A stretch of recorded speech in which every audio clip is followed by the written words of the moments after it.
अ, बच्चों, ये तृतीय वर्ष राजनीति विज्ञान में अपन आज सामने हैं। आज से शुरुआत करेंगे इसकी। तृतीय वर्ष राजनीति विज्ञान जो पेपर है, आपके दो पेपर होंगे। जो फर्स्ट पेपर है वो है पाश्चात्य राजनीतिक विचारक और विचारधाराएं, जिसमें कुछ विचारक हैं पाश्चात्य और प्लेटो से लगभग प्लेटो से लेकर मार्क्स तक के विचारकों को पढ़ना होगा। विचारधाराएं भी है कुछ इसमें प्रमुख। और इसके बाद सेकंड पेपर जो कि अंतर्राष्ट्रीय संबंध का है, और ये अंतर्राष्ट्रीय संबंध 1945 के बाद का है। मैं फिर से बताऊं कि जो सेकंड पेपर है वो एक ऐसा पेपर है जिसमें अपने को बिल्कुल ही समसामयिक घटनाओं के टच में रहना होता है। और ये पेपर आपके किसी भी प्रतियोगी परीक्षाओं में सामान्य ज्ञान का भी बड़ा हिस्सा होता है, जिसमें से कई प्रश्न आपके पूछे जाते हैं। तो इसलिए सेकंड पेपर अंतर्राष्ट्रीय संबंध का अध्ययन जो है वो ध्यान से करना चाहिए। मैं इस आगे बढ़ने से पहले सबसे पहले मैं, क्योंकि आज मैं सेकंड पेपर को ही सबसे पहले टेकअप करूंगा, क्योंकि ये सभी लगभग समसामयिक रूप से भी ये ज़्यादा यूजफुल है। तो सबसे पहले मैं सेकेंड ईयर को टेकअप करूंगा। सेकेंड ईयर का जो पेपर है अंतर्राष्ट्रीय संबंध, उसके एक दो किताबों के बारे में बताता हूँ। अगर आपके पास उपलब्ध हो या कहीं से हो सके तो ज़रूर आप देखिए। एक का पेपर है अंतर्राष्ट्रीय संबंध, इस नाम से लेखक है BL फड़िया। फिर इसके बाद एक बुक हाइव्स की किताब है इंटरनेशनल रिलेशंस, वो आप दे सकते हैं। फिर इसके बाद इसके ऊपर महेंद्र कुमार की किताब है अंतर्राष्ट्रीय राजनीति, ना। और इसके अतिरिक्त भी अन्य कोई भी अंतर्राष्ट्रीय संबंध की किताब हो तो आप जरूर इसके ऊपर देख सकते हैं। बच्चों, थर्ड ईयर है, 2 साल तो आपने निकाल दिए। तो इस पेपर को अगर अच्छे से पढ़ेंगे अपन तो अपने अगले साल से जो अपन प्रतियोगी परीक्षाओं के मैदान में कूदने वाले हैं तो आप उसकी भी तैयारी कर सकते हैं। इस पेपर में भी अन्य पेपर्स की भांति 5 इकाई है, और जो पहली इकाई है वो कुल मिलाकर 1945 के बाद की जो अंतर्राष्ट्रीय घटनाएं हैं उसका पूरा का पूरा एक लेखा जोखा है, उसका सबसे पहले ये भी आपने को ध्यान रखना चाहिए कि ये पेपर अंतर्राष्ट्रीय संबंध का है, अंतर्राष्ट्रीय संबंध का है। एक अलग पेपर होता है जो अगर आप में से कुछ लोग MA करेंगे तो उसमें अंतर्राष्ट्रीय राजनीति का होता है, वो एक अलग है। लेकिन ये पेपर अंतर्राष्ट्रीय संबंध का है, और इस अंतर्राष्ट्रीय संबंध का कालखंड भी सिलेबस में निर्धारित है, और वो है 1945 ऑनवर्ड्स, 1945 के बाद का। देखिए 1945 के बाद का क्यों, ये पूछ सकता है कोई भी, 1945 के बाद का क्यों। तो 1945 में हम सभी जानते हैं कि बड़ी घटना हुई जिसने दुनिया की राजनीति को लगभग बदल दिया। जो 1945 के पहले का विश्व था, 1945 के बाद का विश्व है, वो लगभग बहुत ज्यादा अंतर आ गया। तो 1945 में क्या हुआ था, 1945 में द्वितीय महायुद्ध का समापन हुआ था, द्वितीय विश्व युद्ध का अंत हो गया था। तो उसके बाद आखिर ऐसी क्या घटना हुई, ऐसे क्या कुछ हुआ कि दुनिया बदल गई, विश्व की राजनीति बदल गई। वो घटना अपन एक एक करके देखेंगे। 1945 के बाद की प्रमुख अंतर्राष्ट्रीय घटनाएं, तब अपने को समझ में आ जाएगा कि वाकई में पहले की तुलना में विश्व 1945 के बाद से बिल्कुल बदल गया। तो वो क्या क्या घटना है एक एक करके उसको अपन देखते जाएंगे। सबसे पहले जो 1945 के बाद की घटनाएं हैं उसमें क्या क्या हुआ। सबसे पहला जो हुआ वो था विश्व का 2 विपरीत ध्रुवों में विभाजन। विश्व का 2 विपरीत ध्रुवों में विभाजन, यानी विश्व द्विध्रुवीय हो गया, पूरी तरह से 2 अलग अलग गुटों में बट गया। ध्रुव अलग अलग गुटों में बट गया, और ऐसे गुट जो बिल्कुल एक दूसरे के खिलाफ थे, एक दूसरे के बहुत ही ज्यादा विपरीत हितों वाले थे, इसमें कोई सामंजस्य दिख नहीं रहा। एक जो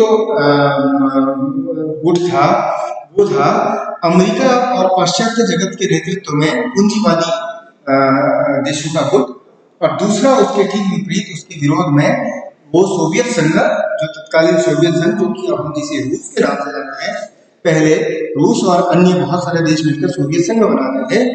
तो सोवियत संघ के नेतृत्व में साम्यवादी देशों का गुट ये दो ध्रुवों में विभाजित हो गया। और ये जो दो ध्रुवीय विश्व था, एक प्रकार से पहले की तुलना में अलग था, क्योंकि पहले के महायुद्ध से पहले वो दो ही महाशक्तियां नहीं थी। अब क्योंकि दो ध्रुवीय दो बड़ी महाशक्तियां थी, अमेरिका और सोवियत संघ। पहले मल्टीपोलर यानी कि बहुध्रुवीय विश्व था, कई सारी बड़ी ताकतें थी। अमेरिका और सोवियत संघ के अतिरिक्त ब्रिटेन, फ्रांस, जर्मनी, इटली, ऐसे बहुत सारे बड़ी ताकतें थी, जापान। तो अब कुल मिलाकर दुनिया दो बड़े महाशक्तियों के चंगुल में था, और इसलिए इसको द्विध्रुवीय विश्व। दूसरा, इससे जुड़ा शीत युद्ध का आगमन, यानी शीत युद्ध एक नई घटना थी। द्वितीय महायुद्ध का तो अंत हो गया, और द्वितीय महायुद्ध का अगर हम थोड़ा सा विश्लेषण करें, जाने, तो अपने को पता चलेगा द्वितीय महायुद्ध में परिस्थितियों के कारण अमेरिका और सोवियत संघ एक साथ थे, यानी एक तरफ थे, एक पक्ष में थे, एक दूसरे के, ये कह सकते हैं, मित्र राष्ट्र में शामिल थे, क्योंकि उनका एनिमी यानी शत्रु कॉमन था। जर्मनी, जापान और इटली, ये तीनों कॉमन थे, तो इसलिए इनके ये साथ आ गए थे। लेकिन कई कारणों से, कई अन्य कारणों से ये बिल्कुल एक दूसरे के साथ नहीं थे, एक दूसरे पर संदेह करते थे। जैसे जैसे महायुद्ध समाप्त हुआ, दुनिया पर अपनी एक प्रकार से अपना प्रभुत्व स्थापित करने के लिए, दुनिया में अपने वैचारिक प्रभुत्व, अपने सैन्य प्रभुत्व, अपने एक प्रकार से पूरा अपना हितों का संवर्धन करने के लिए ये एक दूसरे पर हावी होने लगे। और उसी का परिणाम हुआ 1945 के तुरंत बाद शीत युद्ध शुरू हो गया। शीत युद्ध एक ऐसी अवस्था है जो कुल मिलाकर मनोवैज्ञानिक युद्ध है, जो वास्तविक युद्ध नहीं होता, लेकिन युद्ध की आशंका सतत बनी रहती है, क्योंकि एक दूसरे पर दबाव, धमकी, शस्त्रों के माध्यम से, वैचारिक माध्यम से, दुष्प्रचार के माध्यम से, प्रोपेगेंडा, प्रेस, मीडिया इत्यादि के माध्यम से एक दूसरे को कंट्रोल करने की कोशिश करते हैं। तो शीत युद्ध का आगमन, और हम सभी जानते हैं, मैं आगे बताऊंगा, तो शीत युद्ध एक अलग टॉपिक है कि शीत युद्ध ने कैसे दुनिया को लगभग 40-45 सालों तक अपने आगोश में जकड़े रखा, और पूरी दुनिया में एक लगातार इतने सालों तक तृतीय महायुद्ध की आशंका बनी रहती थी। तो ये एक जो बहुत ही खतरनाक वाली घटना थी शीत युद्ध की, वो इसी 1945 के बाद की प्रमुख घटना थी। फिर इसके साथ ही एक और बड़ी चीज हुई 1945 के बाद, और वो था परमाणु युद्ध का। 1945 से पहले दुनिया के पास कोई परमाणु अस्त्र नाम की चीज नहीं थी, परमाणु बम नहीं था, परमाणु हथियार नहीं था, क्योंकि महायुद्ध के अंत होते होते परमाणु बम का आविष्कार भी हो गया, और परमाणु बम का वास्तविक प्रयोग भी हो गया। अमेरिका ने अपनी एक परियोजना, मैनहट्टन परियोजना के अंतर्गत इसका आविष्कार किया, और 6 अगस्त और 9 अगस्त को 1945 में हिरोशिमा और नागासाकी पे इसका प्रयोग भी कर दिया।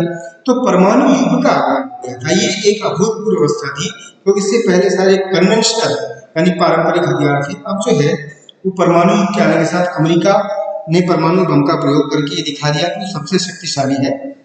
लेकिन परमाणु युद्ध के आने के साथ ही अब ये नई बात हो गई कि अमेरिका का ध्रुव विरोधी जो सोवियत संघ था, अब वो असुरक्षित महसूस करने लगा, और अपन देखते हैं कालांतर में धीरे धीरे उसने भी परमाणु अस्त्र हासिल कर लिया। ब्रिटेन, फ्रांस, बाद में चीन, और बाद में तो भारत समेत कई देशों ने भी हासिल कर लिया। तो परमाणु युद्ध का आगमन द्वितीय विश्व युद्ध के बाद की एक ऐसी बड़ी घटना थी जिसने कुल मिलाकर दुनिया की राजनीति, विश्व की राजनीति को में आमूलचूल परिवर्तन किया। तीसरा, चौथा, एक और चौथी बहुत बड़ी घटना थी परमाणु अस्त्र से जुड़ी हुई ही, परमाणु के आगमन से जुड़ी हुई, कि शस्त्रीकरण वापस शुरू हो गया, है ना। शस्त्रीकरण यानी अनेक प्रकारों से दुनिया में शस्त्रों की होड़ लग गई। शस्त्रों की होड़ लग गई इसलिए क्योंकि दो ध्रुवों में बटा, दोनों ही ध्रुव एक दूसरे के विपरीत थे, दोनों ही लगभग परमाणु युद्ध के कारण, परमाणु के कारण एक दूसरे से भयभीत थे। तो शस्त्रों की, अस्त्र शस्त्र की और घातक अस्त्र शस्त्र परमाणु अस्त्र, साथ में मिसाइलें, अनेक प्रकार के प्रक्षेपास्त्र, लंबी दूरी के और अनेक प्रक्षेपास्त्र, इसके माध्यम से आप दुनिया में कहीं से भी युद्ध कर सकते हैं। तो शस्त्रीकरण का ऐसा दौर शुरू हो गया जिसके कारण हम देखते हैं कि बाद में एक प्रक्रिया निशस्त्रीकरण की भी शुरू होती है किसी तरह शस्त्र को नियंत्रित करने के लिए। तो शस्त्रीकरण 1952, उसके बाद में फिर 1955 के बाद से निशस्त्रीकरण का दौर, ये भी 1945 के बाद की प्रमुख जो है वो घटना थी। इसी से जुड़ा हुआ एक और प्रमुख बिंदु है, वो है सैन्य संगठनों, सैन्य संधि संगठनों का प्रादुर्भाव, क्योंकि दोनों ही एक दूसरे से इतने भयभीत थे कि किसी प्रकार से उनको लगता था कि यदि सामने वाले ने हमला कर दिया, आक्रमण कर दिया, तो कैसे बचा जाए। तो इस स्थिति से बचने के लिए गुटों ने, देशों ने मिलकर अलग अलग सैन्य संगठन बनाए। 1949 में नाटो बना, उत्तर अटलांटिक संधि संगठन, North Atlantic Treaty Organization, NATO, और उसकी प्रतिक्रिया में, उसके जवाब में फिर वार्सा संधि संगठन, वार्सा पैक्ट संधि संगठन, सोवियत संघ और उसके समर्थक साम्यवादी देशों का। तो ये जो सैन्य संगठन बना, इसने एक प्रकार से शीत युद्ध और शस्त्रीकरण के दौर को इतना बढ़ा दिया, तनाव इतना बढ़ गया कि हर एक तनाव के बाद लगता था कि युद्ध होने वाला है ना, तृतीय महायुद्ध होने वाला है। 1950-51 में जब कोरिया का युद्ध हुआ, द्वितीय विश्व युद्ध के बाद पहला वास्तविक युद्ध कोरिया का युद्ध था। उत्तर कोरिया और दक्षिण कोरिया, कोरियाई प्रायद्वीप में, जिसमें अमेरिका और सोवियत संघ दोनों ही आमने सामने एक प्रकार से हो गए। तो वो जो है उस समय ऐसा लगा कि फिर से कहीं तीसरा महायुद्ध न छिड़ जाए। तो ये जो सैन्य संगठन, संधि संगठन, सैन्य संधि संगठन, नाटो, वार्सा पैक्ट, और बाद में और भी कई बने, तो देखते हैं बाद में सीटो, सेंटो, है ना, मेडो, मीडियो, फिर बहुत सारे ऐसे संगठन बने जिसने शीत युद्धकालीन और तनाव को बहुत ज्यादा बढ़ाया। तो सैन्य संधि संगठनों का प्रादुर्भाव भी 1945 के बाद की बड़ी घटना है। एक और घटना जो मैं आज कहूंगा वो है संयुक्त राष्ट्र संघ का की स्थापना। दुनिया में इतना तनाव था, इतना दबाव था, इतनी ज्यादा स्थिति ठीक नहीं थी शीत काल में, और जो प्रथम द्वितीय विश्व युद्ध में जितने धनजन की हानि हुई दुनिया में, परमाणु का आगमन हो गया, इन सबको देखते हुए ऐसा लगा कि अब एक ऐसे वैश्विक संगठन की आवश्यकता है जो कि विश्व में शांति कायम करने में और विकास को प्राथमिकता देने में अपनी भूमिका निभाए। एक ऐसे विशाल वैश्विक संगठन की आवश्यकता थी, और तदनुरूप अनेक चरणों से गुजरते हुए विचार विमर्श के पश्चात और प्रथम विश्व युद्ध के बाद जो राष्ट्रसंघ की स्थापना हुई थी, उसकी असफलता से सबक लेते हुए संयुक्त राष्ट्र संघ की स्थापना 24 अक्टूबर 1945 को हुई, और जिसका प्राथमिक उद्देश्य शांति और विकास को बढ़ावा देना था। वो भी एक अलग टॉपिक है, विषय है, उसके बारे में भी अपन उसके बारे में बात करेंगे। ये इससे जुड़ा हुआ एक और विषय है जो 1945 के बाद की प्रमुख घटना में अपन शामिल कर सकते हैं, वो है कि वैश्विक राजनीति में पैराडाइम शिफ्ट, यानी वैश्विक राजनीति में एक प्रकार से पूरा का पूरा राजनीति के दृष्टिकोण में बदला। कारण क्या था? तृतीय विश्व का आगमन, या तृतीय विश्व मतलब एशियाई और अफ्रीका के अनेक देशों का नवोदित स्वतंत्र राष्ट्रों का प्रादुर्भाव।